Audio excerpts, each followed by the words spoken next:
আমরা সবাই মন্দিরে যাই, ঈশ্বরের সামনে হাত জড়ো করে বসি আর নিজের ইচ্ছে প্রকাশ করি। যদি তাদের ইচ্ছে পূরণ না হয় তারা হতাশ হয়ে পড়েন।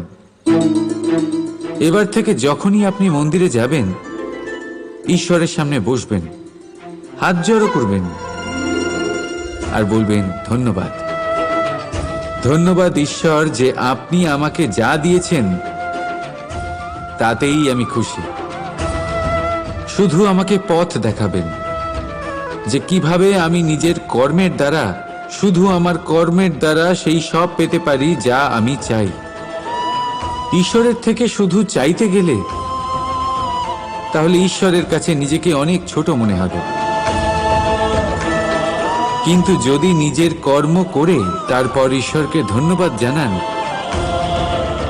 তাহলে সঠিক রূপে আপনি ঈশ্বর লাভ করবেন।